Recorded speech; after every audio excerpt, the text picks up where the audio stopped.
ច្បាប់បងច្បាប់សំច្បាប់ក្រុមហ៊ុនមកលេងណាម្ដាយឥឡូវឈឺឈឺឈឺគេឈឺឆ្លាញ់កូនឆ្លាញ់វាកូនវិញឆ្លាញ់ចូលតែឃើញឲ្យលុយវាចាយបើម៉ែចាស់ម៉ែអីបានឲ្យកូនចាស់ហ្នឹងឲ្យលុយច្រើនចាស់ហ្នឹងឲ្យលុយច្រើនមកពីគ្រប់ទិសទីមានតកូនទេជូនម៉ែបានទៅវត្តទៅវ៉ាបងជូនហើយចុះបងជូនមកយកមកឲ្យអាពៅនេះមកគ្នាវាទៅវាប្អូនគេអញ្ចឹងណាវាខ្វះខាតមានលុយយកមកជូនម៉ែដែរចាំអាដើអាដាទៅចាំជូនឥឡូវខ្ញុំបិណ្ឌហ្នឹងចំណាយលុយ2000រៀលជូនឥឡូវមិនយកអត់ជូនឲ្យហើយឥឡូវកក់ទុកឲ្យហើយដល់ជុំជូន2000រៀលតែម្ដងក្នុងនាមអ្នកម្ដាយមានគុណណាឥឡូវយកអត់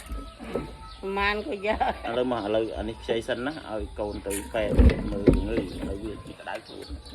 ខ្ចីសិនណាសូមពរឲ្យយើងមានជន់វា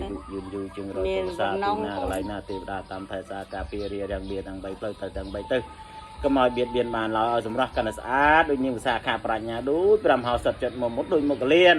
ហើយចេះធ្វើទៀតសាជូនលុយកូនដូចថ្ងៃនេះអញ្ចឹងណាអនុមោទនីណាយកអត់យកពរទៅលុយកូនម៉ែយកទៅពរទៅបញ្ជនច្រើនហើយអរគុណណាស់មែនណាប៉ាឥឡូវមិនឲ្យទីចិត្តមិនចង់មិនជ្រះថ្លាមិនទេមិនជ្រះថ្លានឹងពរអត់មិញវាអត់មានលុយជ្រះថ្លានឹងពរអត់ពរជូនមកកណោឲ្យអត់ជ្រះថ្លាអញ្ចឹងមិនបានប៉ុនអញញឹមយើងអញញឹមទទួលយកបាត់លុយប៉ុណ្ណឹងមានទោះអីអញញឹមឥឡូវឲ្យសម្រាប់ចុងក្រោយថាឲ្យ